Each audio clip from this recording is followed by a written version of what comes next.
नमस्कार दोस्तों, स्वागत है आप सभी लोगों का मेरे YouTube चैनल DVS अकेडमी पर। तो दोस्तों यहाँ पर मैं आपके सामने CGL के क्वेश्चन पेपर लेकर के आया हूँ मैथमेटिक्स का। तो CGL का पेपर है 5 अगस्त 2017 का पेपर है, फर्स्ट शिफ्ट में जो आया हुआ पेपर है, तो उसके क्वेश्चन यहाँ पर हम डिस्कस करने वाले हैं। ठीक है दोस्तों, तो यहाँ पर हम स्टार्ट करते हैं 1 बाई 1 क्वेश्चन से। तो 25 टोटल क्वेश्चन हैं और उन 25 क्वेश्चन को हम लोग यहाँ पर करने वाले हैं। लेकिन यहाँ पर मैं थोड़ा सा बेसिक बताता चला जाऊँगा हर क्वेश्चन का। इस बात की गारंटी ये है कि जो भी क्वेश्चन आप यहाँ पर सॉल्व करेंगे, ठीक है, मतलब चैप्टर से एक ही क्वेश्चन आता है पेपर में, तो जो भी क्वेश्चन आप यहाँ पे सॉल्व करेंगे उस टाइप के आप कोई भी किताब उठा लेना, हर तरीके के क्वेश्चन आप सॉल्व कर सकते हैं। ये बात की गारंटी मैं दे रहा हूँ आपको। ठीक है, तो यहाँ पर स्टार्ट करते हैं हम पहले क्वेश्चन से।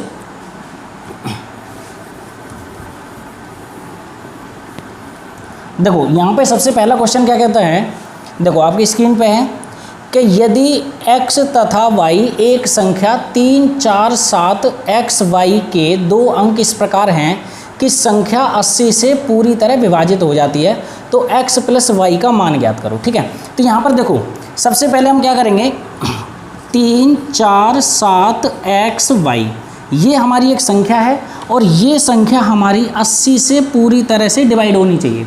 80 से डिवाइड होने का मतलब क्या है कि यहाँ पे 10 गुणा 8, यानी कि ये जो संख्या है ये संख्या आपकी 10 से भी डिवाइड होनी चाहिए और 8 से भी डिवाइड होनी चाहिए। अब आपको पता है कि कोई भी संख्या 10 से डिवाइड करने के लिए उसका अंतिम अंक 0 होना जरूरी है। आपने डिविजिबिलिटी का रूल पढ़ा होगा कि 10 से हम उसी संख्या को डिवाइड कर सकते हैं जिसके अंत में 0 होगा। ठीक है, तो इसका मतलब क्या है कि y तो हमारा 0 आना ही आना है। अगर y की वैल्यू 0 होगी तभी ये आपका 80 से डिवाइड हो सकता है, यानी कि लास्ट में 10 से डिवाइड हो सकता है। ठीक है, तो y की वैल्यू 0 आ गई। अब हम क्या करेंगे, देखो 8 का डिविजिबिलिटी रूल क्या होता है कि लास्ट के 3 अंकों से जो संख्या बनती है वो हमारी 8 से डिवाइड होनी चाहिए।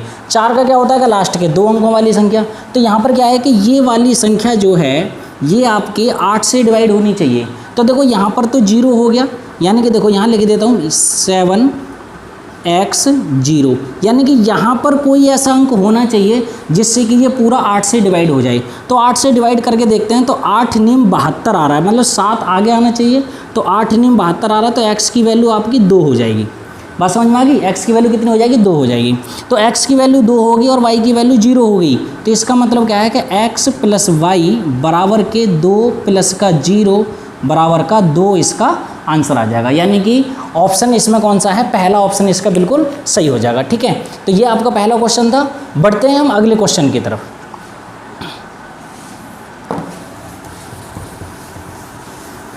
देखो अगला क्वेश्चन यहाँ पे क्या कहता है, अगला क्वेश्चन ए, बी तथा सी किसी काम को क्रमशः 20, 24 तथा 30 दिन में पूरा कर सकते हैं। ठीक है, तीनों मिलकर काम को आरंभ किया, तीनों ने मिलकर काम को आरंभ किया, लेकिन 4 दिन के बाद में ए ने काम छोड़ दिया तथा बी ने काम पूरा होने के 6 दिन पहले छोड़ दिया, तो सी ने शेष कार्य अकेले ही पूरा किया।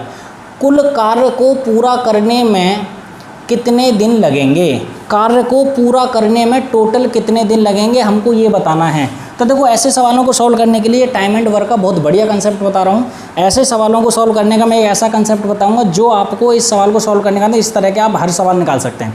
ठीक है, तो यहाँ पर हम देखेंगे ए किसी काम को कितने दिन दे रखा है भाई, ए बी सी का यहाँ पे दिन दे रखे हैं आपके सामने 20, 24 और 30 दिन, यानी कि ए 20 दिन में करेगा, बी 24 दिन में करेगा और सी 30 दिनों में करेगा। तो हम क्या करते हैं, टाइम एंड वर्क के सवालों को सॉल्व करने के लिए हम पहले उनका एलसीएम ले लेते हैं। जब हम उनका एलसीएम लेते हैं तो एलसीएम लेते ही उनका टोटल वर्क हमारे सामने आ जाता है।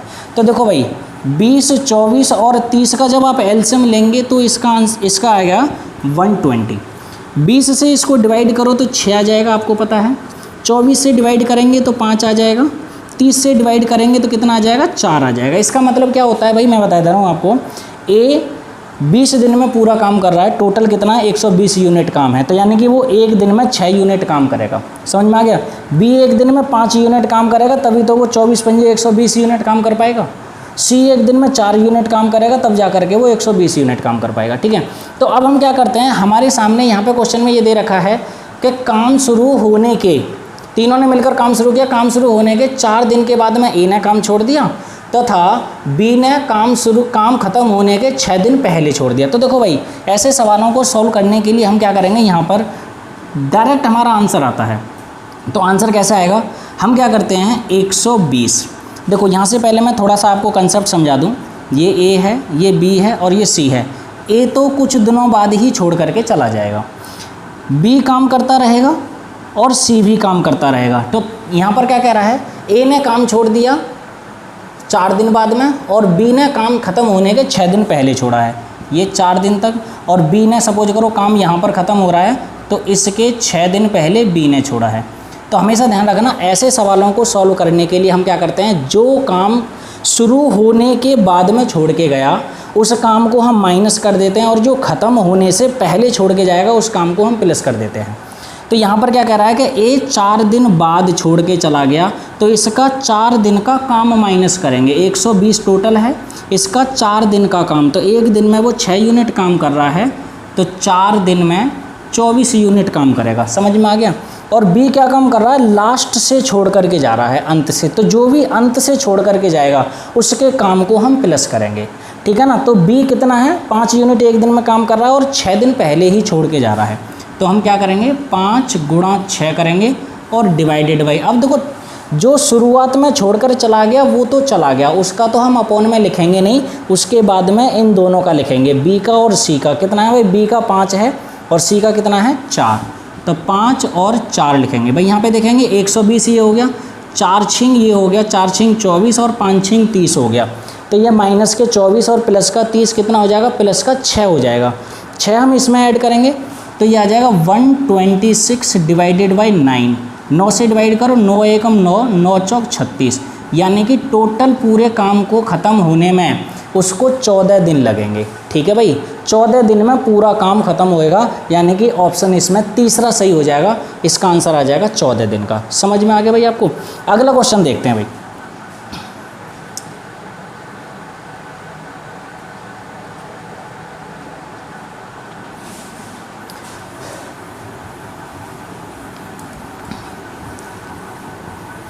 नेक्स्ट क्वेश्चन यहाँ पे देखेंगे, 17.5 सेंटीमीटर व्यास वाले एक ठोस गोले को 2 बराबर भागों में काटा जाता है, कुल पृष्ठीय क्षेत्रफल में कितनी वृद्धि होगी।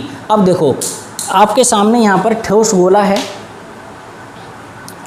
यहाँ पे सबसे पहले हम क्या करेंगे, यहाँ पे लिख देते हैं ठोस गोला। एक ये गोला है और इसका रेडियस दे रखा है 17.5 सेंटीमीटर। अब इस ठोस गोले को हम क्या करते हैं, इसको हाफ पार्ट में काट देते हैं। जब इसको हाफ पार्ट में काटेंगे तो देखो गोला कुछ इस तरह से आपके सामने दिखाई देगा।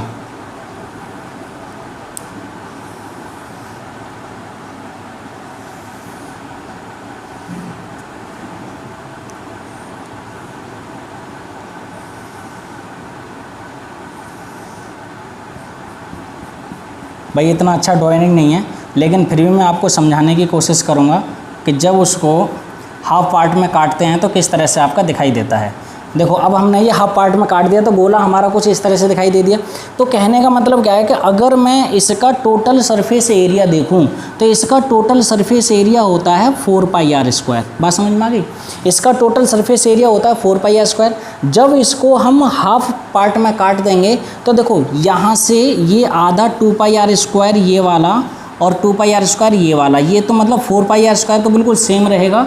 जब हम काटेंगे तो इसके 2 फेस और बन जाएंगे इस तरह से, यानी कि अंदर वाले और बनेंगे 2 फेस। तो इसका मतलब क्या है कि 2πr और स्क्वायर ऐड हो जाएगा तो इसमें बन जाएगा 6πr²। तो ये पहले 4πr² था, अब बन गया 6πr²। तो इसका मतलब क्या है, इसमें दे रखा है कि भाई कुल पृष्ठीय क्षेत्रफल में कितनी वृद्धि होगी। तो वृद्धि का मतलब 4πr² से 6πr²। तो टोटल इसमें जो वृद्धि बनेगी वो बनेगी भाई आपको, मतलब यहाँ पर वृद्धि देखेंगे तो ये 2πr² की वृद्धि हो जाएगी। 2πr² मतलब फॉर्मूला लगाएंगे यहाँ पे 2 × पाई की वैल्यू 22/7, ठीक है। r² की वैल्यू यहाँ पे दे रखी है 17.5 सेंटीमीटर का व्यास दे रखा है। व्यास का मतलब क्या है कि यहाँ पर d की वैल्यू दे रखी है तो रेडियस निकालेंगे तो 17.5/2 × 17.5/2। तो तो यहाँ पर आपके सामने ये वाली वैल्यू आ जाएगी, 2 से 2 कट गया। अब देखो यहाँ से हम इसको काटना स्टार्ट करेंगे, 7 से काटेंगे, 7 दूनी 14, 7 पंजे 35, समझ में आ गया। तो अब इसका मतलब क्या है कि 22 का इसमें मल्टीप्लाई करेंगे, 22 दूनी 44, 22 पंजे 110, 22 पंजे 110 का 0 हासिल 11, 22 दूनी 44 और 1 55, 55 का गुणा हम 17.5 में करेंगे भाई। तो जब 17.5 में करेंगे तो इसका आंसर आ जाएगा 481.25 सेंटीमीटर स्क्वायर। ठीक है भाई, तो इसका आंसर आ जाएगा 481.25 सेंटीमीटर स्क्वायर। ये टोटल हमारा आ जाएगा, हमारा डिवाइडेड बाई 2 है यहाँ पे, तो डिवाइडेड बाई 2 और आ जाएगा इसमें, तो टोटल इसका आंसर इतना आ जाएगा। समझ में आ गया? ठीक है, इसी तरह से हम करते हैं भाई, अगले क्वेश्चन की तरफ बढ़ते हैं।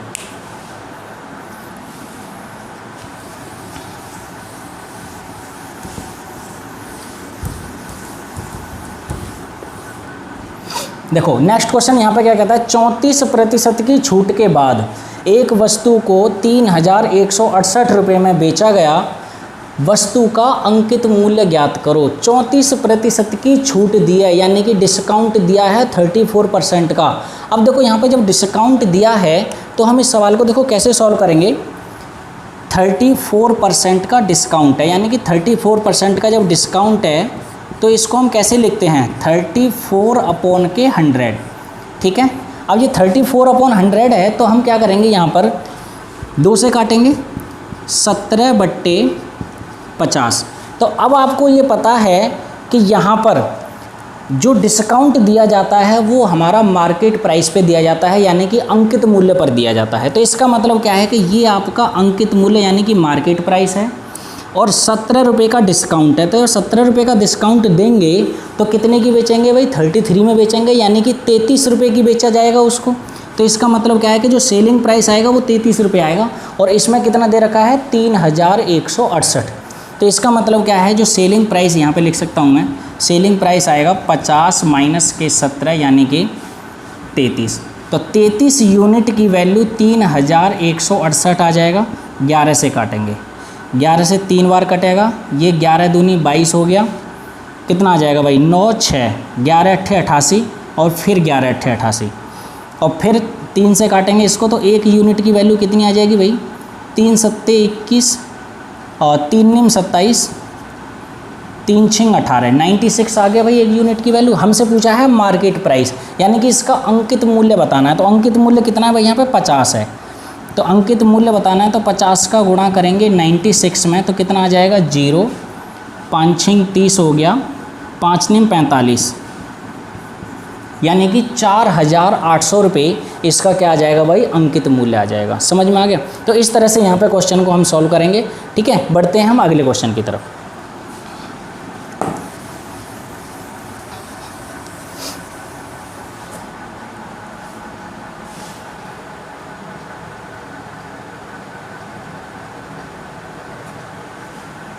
देखिए अगला क्वेश्चन यहाँ पे क्या कहता है, यदि 3/7 P बराबर 4/11 क्यू तो क्रमशः P तथा क्यू का अनुपात बताओ। भाई बड़ा सिंपल सवाल है।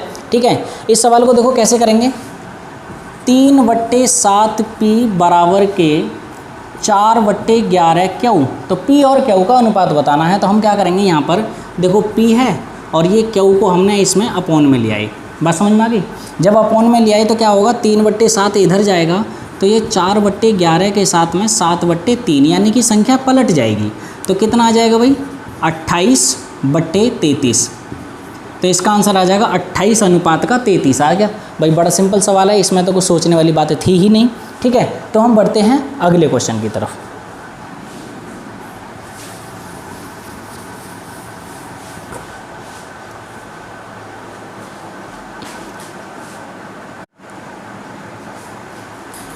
तो देखिए यहाँ पे अगला क्वेश्चन देखते हैं। सबसे अगला क्वेश्चन क्या कह रहा है, क्वेश्चन नंबर 56 है, 17 परिमाणों का योग, 17 परिणामों का योग 60 है। यदि प्रथम 9 परिणामों का औसत 57 है तथा अंतिम 9 परिणामों का औसत 65 है तो 9वें परिणाम का मान ज्ञात करो। यानी कि 17 परिणामों का औसत दे रखा है 60। ठीक है, ऐसे सवालों को सॉल्व करने का देखो एक बेस्ट तरीका बता रहा हूँ।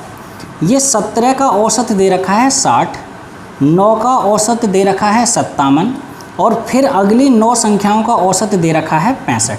देखो, हालांकि जो ज़्यादातर टीचर ऐसे सवालों को सॉल्व करवाते हैं तो मैं बताता हूँ किस तरह से करवाते हैं। ये 9 संख्याएं और ये 9 संख्याएं, टोटल 18 संख्याएं होंगी। 9 का गुणा जब 57 में करेंगे तो 9 संख्याओं का योग आएगा। अगली 9 का गुणा 65 में करेंगे तो अगली 9 संख्या, यानी कि 18 संख्याओं का योग आ जाएगा। और ये 17 का गुणा 60 में करेंगे तो 17 संख्याओं का योग आ जाएगा। तो उसमें से फिर इसको घटा देंगे तो आंसर आ जाता है। लेकिन हम यहाँ पे ऐसा नहीं करेंगे, बहुत लंबी चौड़ी कैलकुलेशन बन जाती है। इस तरह से मैं आपको एकदम बेस्ट तरीका बताऊंगा, बहुत ही सिंपल तरीका। ठीक है, सिंपल तरीका क्या होगा, यहाँ पे देखो, हम मान लेते हैं जब 17 संख्याओं का औसत 60 है तो हम सभी संख्याओं को 60 ही मान लेते हैं। जब सब संख्याओं को 60 मानेंगे तो हम क्या करते हैं कि यहाँ देखो 9 संख्याओं का औसत 57 है, तो यहाँ से देखो कितना कम है, 3 कम है ना, 3 कम है। तो इसका मतलब क्या है कि यहाँ पे ये 3 कम है और कितनी पे, 9 संख्याओं पे कम है। तो इसका मतलब क्या है कि 9 का गुणा करेंगे यानी कि टोटल 27 कम हो जाएगा। अब यहाँ देखेंगे इसमें क्या करेंगे भाई, यहाँ पे 60 से 65 कितना ज़्यादा है, 5 ज़्यादा है। और कितनी संख्याओं पे, 9 संख्याओं पे, तो टोटल कितना हो जाएगा, 45। अब देखो हमारा क्या हो जाएगा, जो 9th नंबर होगा वो क्या करेंगे, जो 60 है 60 में, अब यहाँ से देख लेते हैं 27 माइनस के हैं, 45 प्लस के हैं, तो टोटल कितना आ जाएगा, 18 आ जाएगा ना, प्लस का आएगा। तो हम क्या करेंगे, इसमें 18 ऐड करेंगे तो 78 इसका आंसर आ जाएगा। मतलब बिल्कुल बहुत सिंपल तरीका है, ज़्यादा मल्टीप्लाई करने की ज़रूरत नहीं है। कभी कभी यहाँ पे संख्याएं बड़ी बड़ी आ जाती हैं तो मल्टीप्लाई करने में बहुत ज़्यादा दिक्कत होती है, बहुत ज़्यादा टाइम कंज्यूमिंग होता है। लेकिन यहाँ से हम इस तरह से करेंगे तो बहुत ही ज़्यादा सिंपल मेथड लग जाता है। समझ में आ गया भाई? ठीक है, बढ़ते हैं हम अगले क्वेश्चन की तरफ।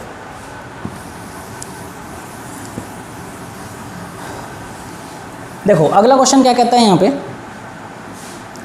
एक वस्तु के क्रय मूल्य का 170% लाभ होता है यदि क्रय मूल्य में 20% की वृद्धि होती है लेकिन विक्रय मूल्य बराबर रहता है, तो नया लाभ प्रतिशत बताओ।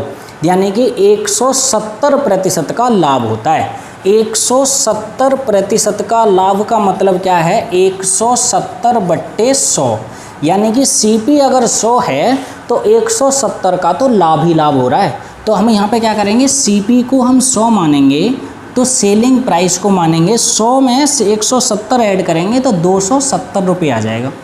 अब यहाँ पे कहता है कि यदि क्रय मूल्य को 20% बढ़ा दिया जाए, पहले 100 था, अब हमने क्रय मूल्य को 20% बढ़ा दिया यानी कि 120 हो गया, और विक्रय मूल्य हमारा एक सेम है, इसमें कोई बढ़ोतरी नहीं है। तो क्या करेंगे, अब इसमें नया देखेंगे लाभ क्या है। अब विक्रय मूल्य 120 का हो गया, क्रय मूल्य 120 का हो गया, विक्रय मूल्य 270 का है। तो यहाँ से देखेंगे लाभ कितने का मिल रहा है, यानी कि लाभ प्रतिशत में हम फाइंड आउट करेंगे तो देखो 150 का लाभ मिलेगा, कितने पे मिलेगा भाई, 120 पे मिलेगा। इनटू में करेंगे 100% निकालने के लिए। देखो 30 से ये कटेगा, ये 5 बार कटेगा, 30 से ये 4 बार कटेगा, ये 4 से इसको काटेंगे 25 बार कटेगा। बात समझ में आ गई? तो क्या आ जाएगा इसका, 25 पंजे 125, यानी कि 125% का इसको आंसर, इसके 125% का आंसर आ जाएगा। यानी कि नया लाभ उसे 125% का होगा। समझ में आ गया? ठीक है, बढ़ते हैं हम अगले क्वेश्चन की तरफ।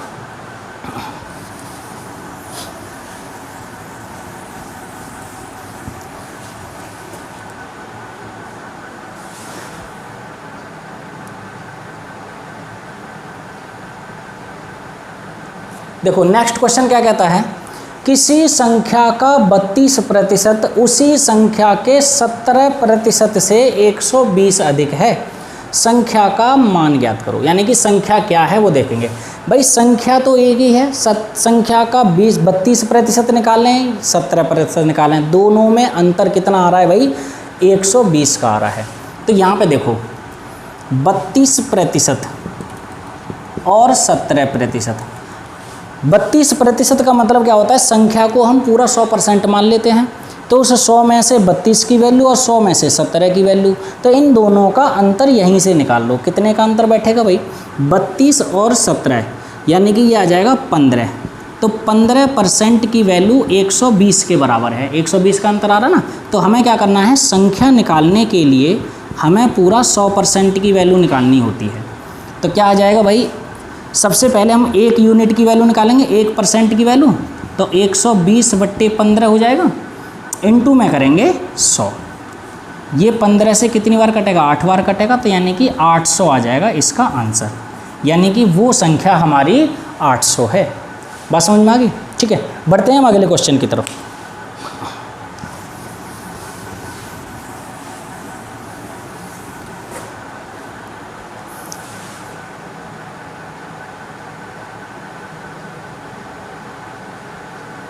देखो नेक्स्ट क्वेश्चन क्या कहता है, एक नाव 3 घंटे 15 मिनट में 15 किलोमीटर धारा के प्रतिकूल तथा 10.5 किलोमीटर धारा के अनुकूल जाती है। यदि 3 घंटे में 12 किलोमीटर धारा के प्रतिकूल तथा 14 किलोमीटर धारा के अनुकूल जाती है, स्थिर जल में नाव की गति क्या होगी। ठीक है भाई, तो देखो ऐसे सवालों को ये थोड़ा सा, हालांकि अगर इसको सॉल्व करने लग जाएं, बेसिक कंसेप्ट से सॉल्व करेंगे तो इसमें काफ़ी टाइम लग जाएगा, क्योंकि इसमें इक्वेशन बनती हैं।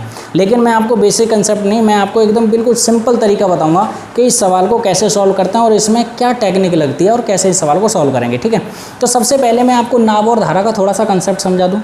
नाव और धारा के कंसेप्ट में क्या होता है कि भाई एक नाव होती है, एक नाव है और इसका शांत जल में, जो शांत जल में चाल होती है वो ए मान लेते हैं, और जो धारा की चाल होती है, धारा की चाल को हम बी मान लेते हैं। तो एक होता है धारा की दिशा में जब चाल जाएगी, धारा की दिशा में, तो यानी कि ए और बी जुड़ जाता है, और धारा के विपरीत जो चाल बनती है वो ए में से बी घट जाता है। ठीक है, अब यहाँ पर हम सवाल पे समझते हैं। सवाल क्या कह रहा है कि एक नाव 3 घंटे 15 मिनट में 15 किलोमीटर धारा के विपरीत जाती है। प्रतिकूल का मतलब होता है विपरीत, तो 15 किलोमीटर।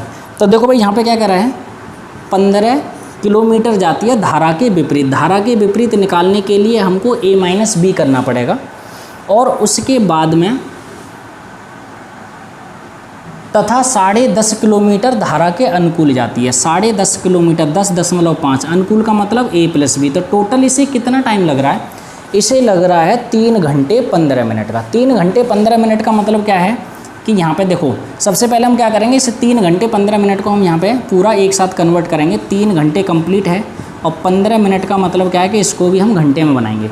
तो कितना आ जाएगा भाई, 4 आ जाएगा, यानी कि 3 सही 1/4, तो 4 तिया 12 और 1 13, तो ये आ जाएगा 13/4 घंटे। मैंने टोटल ही घंटे में कन्वर्ट कर दिया ये। ठीक है, तो अब यहाँ पे देखेंगे, एक तो बन गया ये वाला, दूसरा क्या कहता है यहाँ पे, 3 घंटे में 12 किलोमीटर धारा के प्रतिकूल तथा 14 किलोमीटर धारा के अनुकूल जाती है। 12 किलोमीटर धारा के प्रतिकूल, 14 किलोमीटर धारा के अनुकूल, यानी कि ए प्लस बी बराबर का 3 घंटे। अब देखो, अब इस सवाल को सॉल्व करना है। हालांकि अगर मैं इस दोनों क्वेश्चन को सॉल्व करने लग जाऊं तो मुझे काफ़ी ज़्यादा टाइम लग जाएगा, लेकिन हम यहाँ पे थोड़ा सा कंसेप्ट समझेंगे। कंसेप्ट ये समझेंगे कि हम क्या करते हैं, ए माइनस बी और ए प्लस बी की वैल्यू हम अपनी तरफ से मानने की कोशिश करते हैं। अब देखो मानेंगे कैसे, यहाँ पे थोड़ा सा हिंट देखेंगे। यहाँ पे ये क्या है, यहाँ पे भाई, यहाँ पे इनमें तो मानेंगे नहीं, हम यहाँ पे दूसरी वाली इक्वेशन में मानने की कोशिश करेंगे। देखो ए प्लस बी, यहाँ पर क्या है 14 है, और यहाँ पर क्या है कंप्लीट वैल्यू मुझे चाहिए। कंप्लीट वैल्यू चाहिए, इसका मतलब क्या है कि 14 में किसी संख्या से भाग करेंगे जो पूरा पूरा कट जाएगा। इसका मतलब क्या है कि ए प्लस बी की वही वैल्यू होगी जो किसी ना किसी 14 का फैक्टर होगी। 14 का फैक्टर कितना होता है, 2 होता है, 7 होता है, और कितना होता है 14 होता है। भाई 14 का फैक्टर अगर हम करेंगे तो 2 भी हो सकता है, 7 भी हो सकता है, 14 भी हो सकता है। अब देखो, अगर मैं सपोज करो यहाँ पे ए प्लस बी की वैल्यू 2 रखूँ, तो 2 में डिवाइड करूँगा 14 में डिवाइड करूँगा 2 से, तो 7 आ जाएगा, जबकि यहाँ पे कितना है 3, तो ये तो हो नहीं सकता।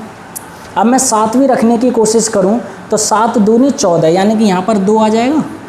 जब यहाँ पर 2 आ गया और यहाँ कितना है 3, तो यहाँ पर मुझे 1 आना चाहिए। 1 का मतलब a माइनस बी को मुझे 12 लेना पड़ेगा। अब देखो ऐसा पॉसिबल नहीं है जो a माइनस बी की वैल्यू 12 हो जाए और a प्लस बी की वैल्यू 7 हो जाए, क्योंकि ये वैल्यू हमेशा छोटी होगी और ये वैल्यू हमेशा बड़ी होगी। तो हम इसको भी नहीं मान सकते। इसका मतलब क्या है कि इसको मानना पड़ेगा। जब हम क्या करेंगे, a प्लस बी की वैल्यू को हमें क्या करना पड़ेगा, 14 लेना पड़ेगा। तो जब 14 लेंगे तो a प्लस बी की वैल्यू, तो यहाँ पे 1 आ जाएगा। जब यहाँ पर 1 आ गया तो यहाँ पे 2 होना चाहिए, तभी तो टोटल 3 होएगा। तो 2 होने के लिए क्या होगा, a माइनस बी की वैल्यू को मुझे क्या लेना पड़ेगा भाई, a माइनस बी की वैल्यू को मुझे 6 लेना पड़ेगा। समझ में आ गया। अब ये a प्लस बी और a माइनस बी की वैल्यू हम यहाँ पे पुट करके देखेंगे, 13/4 ही आएगा। ठीक है ना, आप करके देख लेना पुट। तो मतलब इसी तरह से यहाँ पे थोड़ा सा कंसेप्ट निकालने की कोशिश करते हैं। मुझे क्या चाहिए, मुझे चाहिए स्थिर जल में, मतलब शांत जल में नाव की चाल बतानी है। तो यानी कि शांत जल में नाव की चाल क्या है, a है, तो मुझे a की वैल्यू यहाँ से कैलकुलेट करनी है। तो a की वैल्यू क्या आ जाएगी, जब 2 इक्वेशन हो, एक प्लस की और एक माइनस की, तो हम क्या करते हैं, इन दोनों को जोड़ करके 2 से डिवाइड करते हैं तो पहला वाला निकलता है। दोनों को घटा के 2 से डिवाइड करेंगे तो दूसरा वाला निकलता है। तो 14 + 6 डिवाइडेड बाई 2, यानी कि कितना आ जाएगा, 10 किलोमीटर प्रति घंटा। इसका भाई आंसर आ जाएगा 10 किलोमीटर प्रति घंटा। समझ में आ गया। तो इस तरह से हम यहाँ पे इस सवाल को सॉल्व करेंगे। ठीक है, बढ़ते हैं हम अगले क्वेश्चन की तरफ।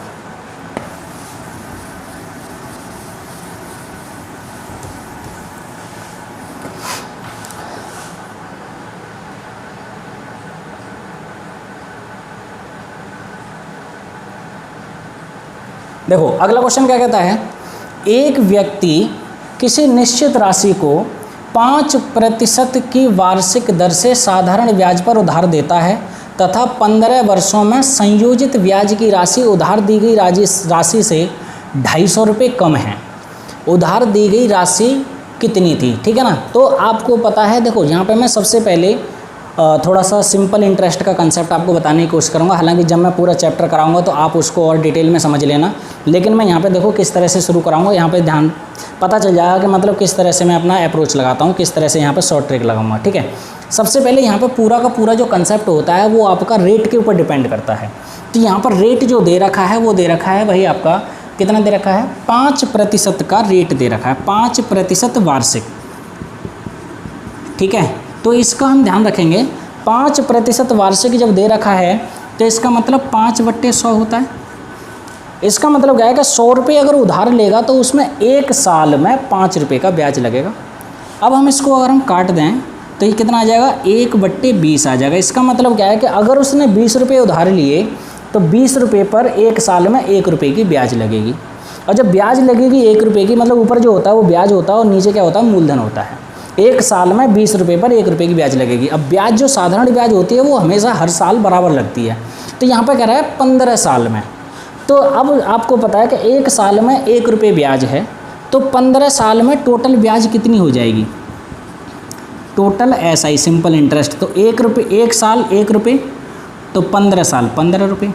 अब देखो 15 रुपये की ब्याज होगी, मूलधन इसने 20 रुपये माना था, ये कह रहा है कि 15 साल में 250 रुपये कम रहती है ब्याज, और ये कह रहा है कि 20 रुपये का मूलधन है, 15 रुपये की ब्याज है, तो कितना कम बैठ रहा है, 5 ही तो कम बैठ रहा है, और उसमें बैठ रहा है 250 रुपये कम। तो इसका मतलब 5 यूनिट की वैल्यू 250 है, तो 1 यूनिट की वैल्यू 50 आ गई भाई। तो हम यहाँ से क्या करेंगे, मूलधन कैलकुलेट करना है। तो मूलधन कैलकुलेट करेंगे तो भाई क्या आ जाएगा, मूलधन कैलकुलेट करेंगे तो 50 × 20 यानी कि 1000 रुपये इसका आंसर आ जाएगा। समझ में आ गया भाई, 1000 रुपये इसका आंसर आ जाएगा। अगर कंसेप्ट से करने चाहेंगे तो कंसेप्ट से भी हो जाएगा, लेकिन उसमें कैलकुलेशन थोड़ी सी ज़्यादा लगेगी। समझ में आ गया, ठीक है। तो अब हम अगले सवाल की तरफ बढ़ते हैं।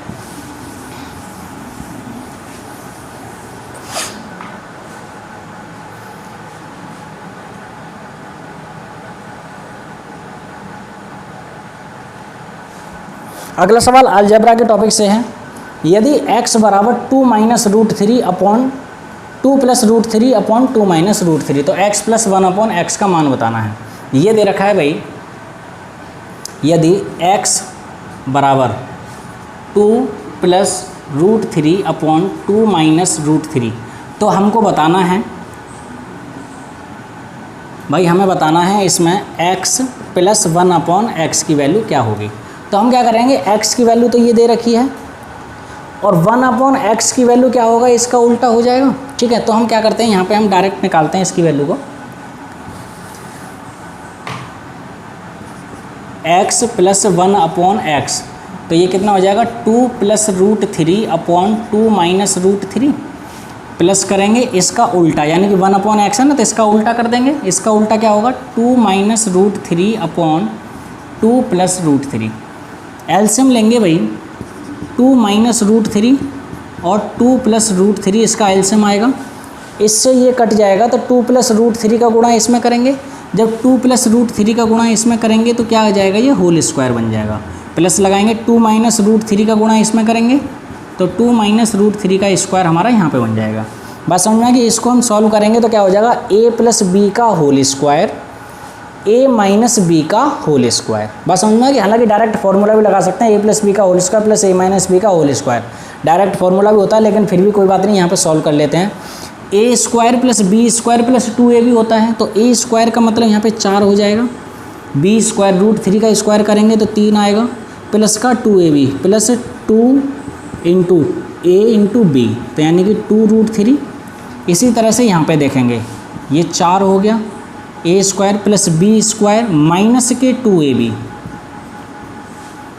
डिवाइडेड बाय, अब ये देखो क्या हो जाएगा, a - b और a + b, यानी कि a - b a + b का होल स्क्वायर खोलेगा तो a² - b², तो यानी कि 2 का स्क्वायर माइनस √3 का स्क्वायर। अब देखो 4 √3 से 4 √3 कट गया, 4 और 3 7, 4 और 3 7, यानी कि 14 आ गया। ये 4 हो गया और यहाँ पे 3 हो गया, 4 - 3 1 आ गया, तो इसका आंसर आ जाएगा 14। ठीक है, एक तो आपका तरीका ये है। दूसरा तरीका आपका ये है कि इसको हम पहले इसी को रैशनलाइज कर लें, इसी को रैशनलाइज करने के बाद में फिर उसका अपोजिट कर दें, तो भी आपको आंसर आ जाएगा 14। इसका आंसर भाई कितना आ जाएगा? 14 इसका आंसर आ जाएगा। समझ में आ गया? ठीक है, तो बढ़ते हैं हम अगले क्वेश्चन की तरफ।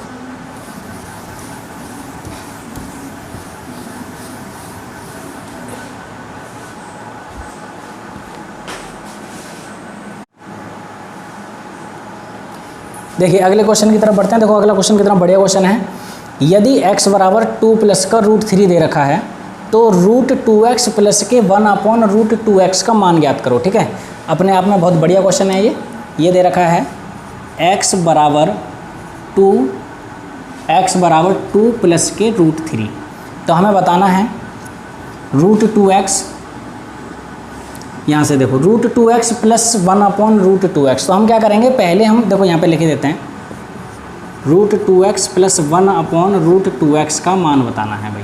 ठीक है, तो हम क्या करेंगे, पहले हम इसमें 2x बनाते हैं इसको। जब हम इसको 2x बनाएंगे तो 2 का गुणा करेंगे। 2x बनाने के लिए हम क्या करेंगे, 2 का गुणा करेंगे तो ये 4 हो जाएगा और ये कितना हो जाएगा 2√3। अब हमें क्या करना है, इसका हमें वर्गमूल लेना है। तो 2x का हमें वर्गमूल लेना है तो क्या करना पड़ेगा, हमको भी इसको वर्ग के फॉर्मेट में लिखना पड़ेगा। वर्ग के फॉर्मेट में लिखने के लिए हम इसका क्या करेंगे, स्क्वायर रूट लेंगे। यानी कि वर्ग के फॉर्मेट में कैसे बनाएंगे भाई, आपको पता है कि a प्लस बी का होल स्क्वायर क्या होता है, a² प्लस b² प्लस के 2ab। ठीक है, तो एक्चुअली क्या होता है कि ये जो a² प्लस b² होता है ये वाली वैल्यू होती है, और ये 2ab जो होता है वो ये वाली वैल्यू होती है। तो देखो इसको तोड़ने का मैं एक तरीका बताता हूँ। तोड़ने का तरीका हम कैसे बनाएंगे कि ये जो हमारा 2 है, फॉर्मूले में 2 है तो यहाँ पर 2 तो आना ही आना है। क्या आ जाएगा भाई, इसको तोड़ने का तरीका बताऊंगा, 2 तो आएगा ही आएगा। अब देखो ये ए बी है, यानी कि बच्चा कितना है √3। अब √3 में हमको ए भी निकालना है और बी भी निकालना है, तो हम ऐसे लिख सकते हैं √3 × 1 लिख सकते हैं, नहीं लिख सकते। इसका मतलब ए की वैल्यू √3 आ गई और बी की वैल्यू कितनी आ गई, 1 आ गई। ठीक है, तो हम क्या कर सकते हैं, इसको हम इस तरह से लिख सकते हैं 2x बराबर, इसको हम इस तरह से लिखेंगे भाई 2x बराबर √3 का स्क्वायर प्लस 1 का स्क्वायर प्लस 2 गुणा √3 गुणा 1। इस तरह से लिख सकता हूँ भाई इसको। 4 मैंने लिख दिया √3 का स्क्वायर प्लस 1 का स्क्वायर, यानी कि 3 और 1 4 हो गया, और इसकी जगह मैंने ये लिख दिया। तो अब a प्लस बी का होल स्क्वायर बन गया। √2x बराबर हो जाएगा √3 प्लस 1 का होल स्क्वायर।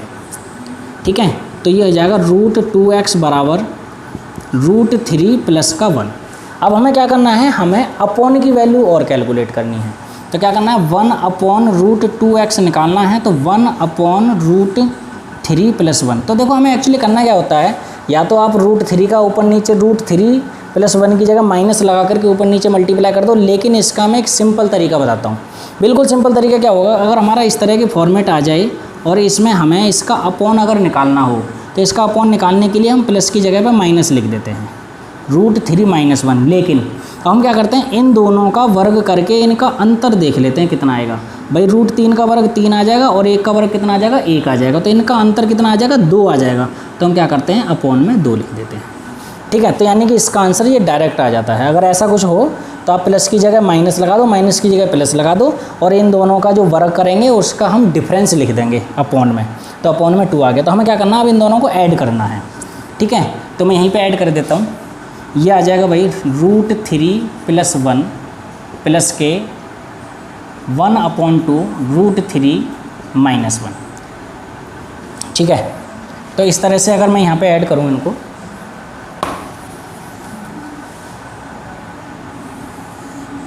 तो कितना आ जाएगा भाई √3 और ये √3/2, तो ये हो जाएगा 3√3/2। ये आ जाएगा 1 और ये माइनस के हाफ, तो कितना आ जाएगा 1/2। तो ये आ जाएगा 3√3 प्लस 1 डिवाइडेड बाई 2। ठीक है, इसका आंसर आ जाएगा भाई ऑप्शन नंबर क्या आ जाएगा इसमें, ऑप्शन नंबर आ जाएगा, कौन सा ऑप्शन है इसके अंदर, 3√3 प्लस 1 डिवाइडेड बाई 2, यानी कि ऑप्शन नंबर 3 इसका सही हो जाएगा। ठीक है, बढ़ते हैं हम अगले क्वेश्चन की तरफ।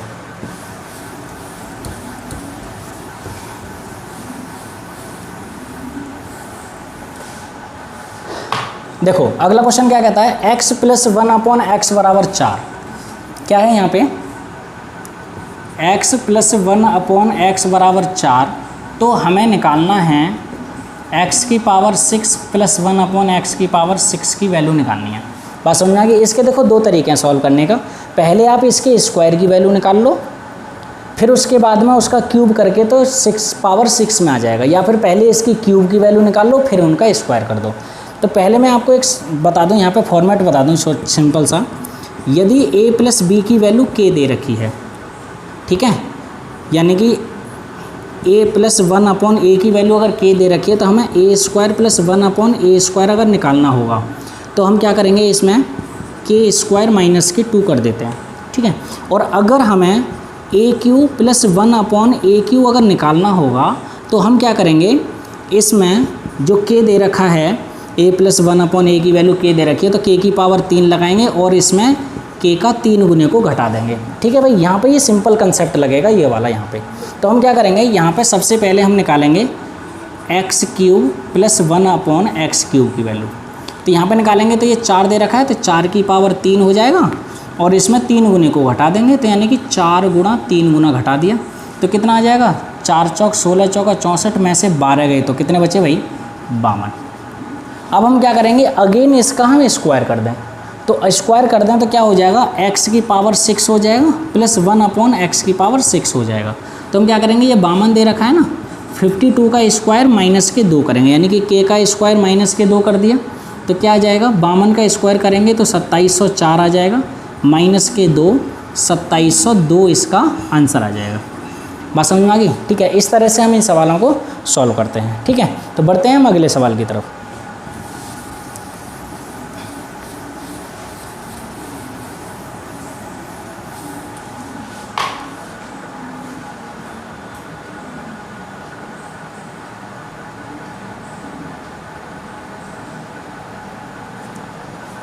देखो अगला क्वेश्चन एकदम बहुत बढ़िया क्वेश्चन है, बहुत कंसेप्ट वाला क्वेश्चन है। इस क्वेश्चन को हम समझेंगे बहुत अच्छी तरीके से, ठीक है ना।